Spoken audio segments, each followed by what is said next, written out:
Te revoilà pour ton petit exercice de français. Un exercice où tu dois travailler la compréhension orale du français. Je vais te parler de façon très naturelle, mais je vais utiliser un vocabulaire qui est accessible pour que tu puisses bien comprendre tout ce que je dis.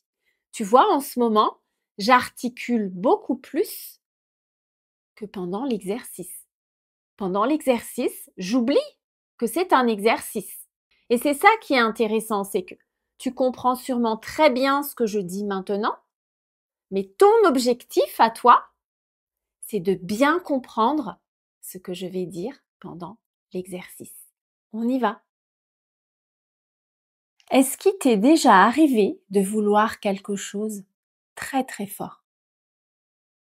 Et puis ensuite, de faire beaucoup d'efforts pour l'obtenir. Et une fois que ça arrive, tu te sens mal. J'aimerais te parler de cette expérience parce que ça m'est arrivé. Comme tu le sais peut-être, quand j'étais jeune, j'ai voulu partir en Australie.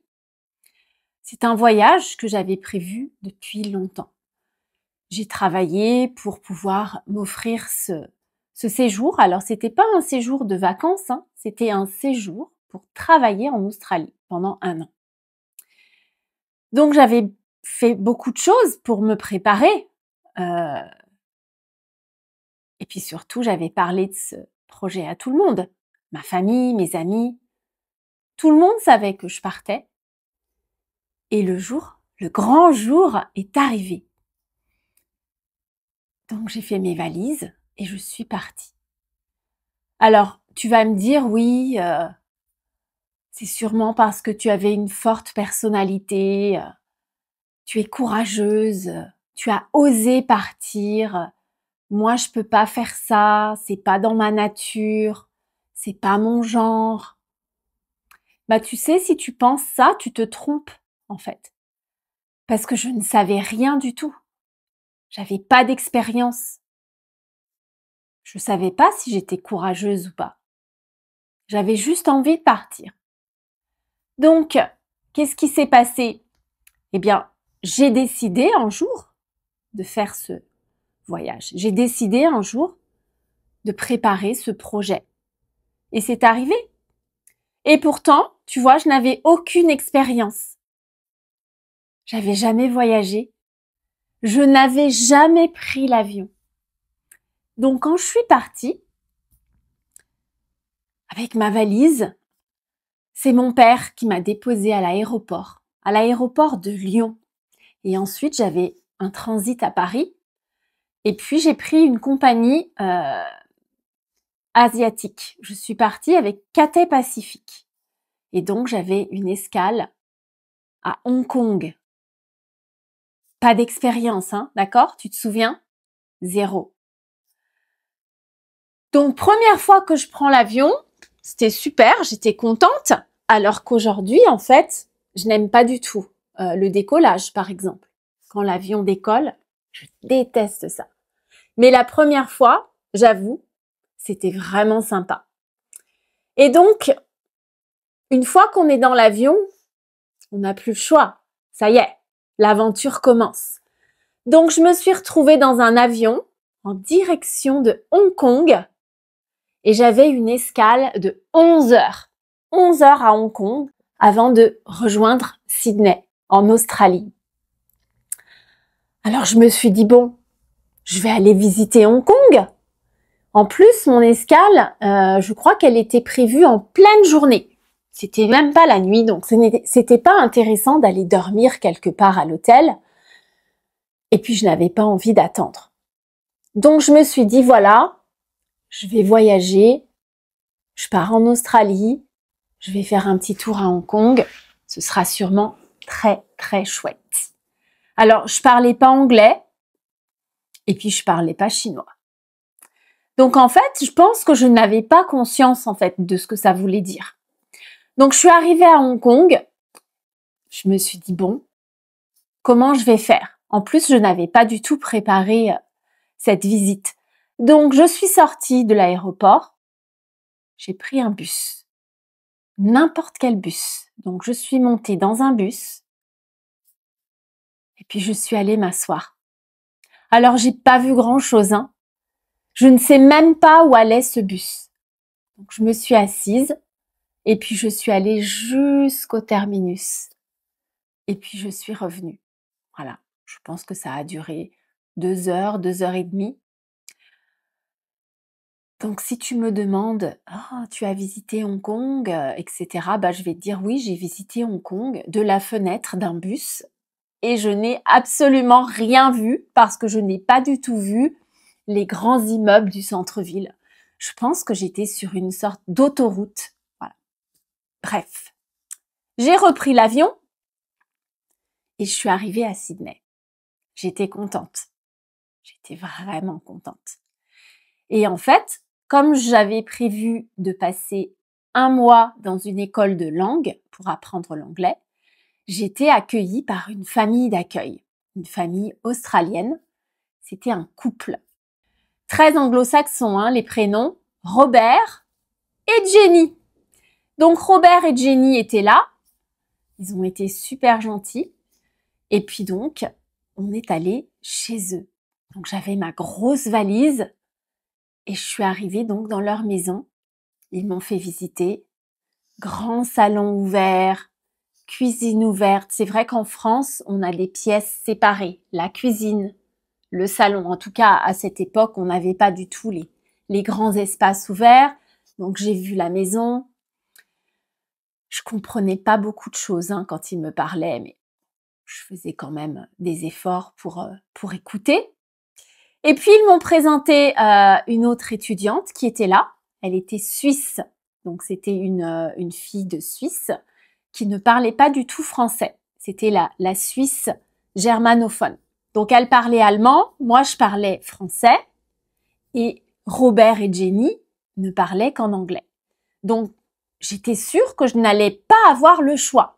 J'allais devoir parler en anglais parce que personne d'autre autour de moi ne parlait français.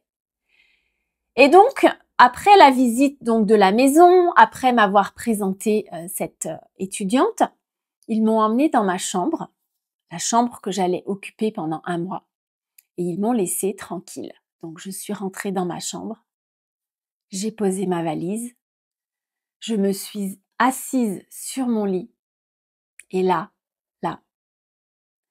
j'ai senti une énorme boule dans le ventre. Et d'un seul coup, je me suis sentie mal, horriblement mal. Et je me suis dit, mais qu'est-ce que tu as fait? Tu es à 18 000 kilomètres de chez toi. 18 000. Tu ne connais personne. Tu ne comprends rien. Qu'est-ce que tu fais là? Et vraiment, je me suis posé la question, hein, sincèrement. Je comprenais pas pourquoi j'avais insisté à ce point pour finalement me sentir aussi mal. Mais j'avais pas de solution en fait. Et puis il n'y avait pas Internet. Je ne pouvais pas envoyer des messages comme ça à mes amis. Je pouvais pas faire de FaceTime avec ma famille. Ma seule option, c'était d'acheter une carte téléphonique pour téléphoner à ma famille. Et en fait, j'arrivais pas à le faire. Je venais d'arriver. J'allais pas dire à mes parents, au secours, aidez-moi. Ça va pas, je me sens mal. Non, je pouvais pas faire ça. Donc j'ai rien fait. J'ai appelé mes parents pour leur dire que j'étais bien arrivée. Et puis je me suis dit, ça va aller mieux. Sauf que ça n'allait pas mieux en fait. Ça n'allait pas. J'étais à table, je souriais. Mais en fait, je comprenais pas ce qu'on me disait. Et je me suis dit, mais pourquoi est-ce que tu t'es mis en difficulté comme ça? C'était quoi le but?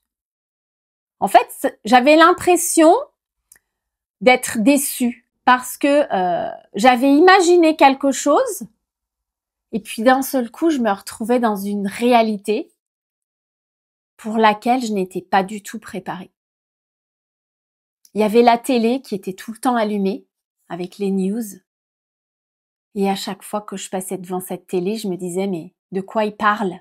De quoi il parle? Je ne comprends rien. Et en fait, je me suis sentie mal comme ça pendant une semaine environ. Vraiment pas bien. Et puis, après une semaine, d'un seul coup, c'est passé. C'est parti.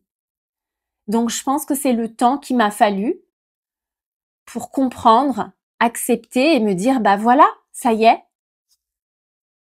c'est à toi maintenant. C'est à toi de faire tes preuves. Et c'est pour ça que je pense que personne n'est prêt. On n'est jamais prêt à faire ce genre de choses. Mais une fois qu'on essaye, bien voilà, c'est l'occasion. Et c'est comme ça qu'on apprend. Moi, j'ai appris beaucoup de choses pendant cette année-là. Et en fait, c'est cette année-là qui m'a permis de faire tout ce que j'ai fait après. C'était un petit peu comme le déclic, le point de départ de plein d'autres aventures.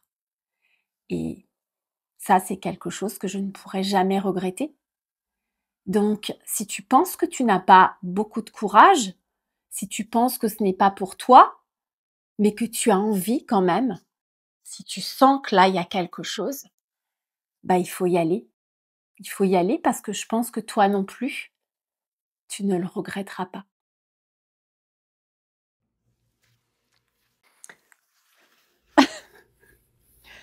Alors, dans cette vidéo, euh, je suis un petit peu plus sérieuse, mais c'est rigolo en fait. C'est plein d'émotions parce qu'en fait, je parle de choses qui me sont arrivées pour de vrai. Hein. Tout ça, c'est vrai. Et le fait d'en faire l'objet de vidéos pour t'aider à apprendre le français, ça me replonge vraiment dans beaucoup de souvenirs.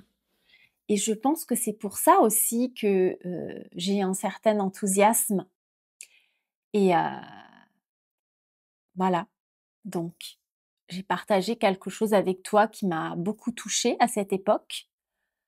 Et j'espère que tu as pu comprendre beaucoup de choses dans ce que j'ai dit aujourd'hui parce que comme d'habitude, je choisis le vocabulaire que j'utilise tout en parlant de façon naturelle. Et c'est comme ça que tu vas vraiment avoir l'habitude d'écouter un français proche de la réalité des Français, des natifs et des francophones en général. Voilà. À bientôt.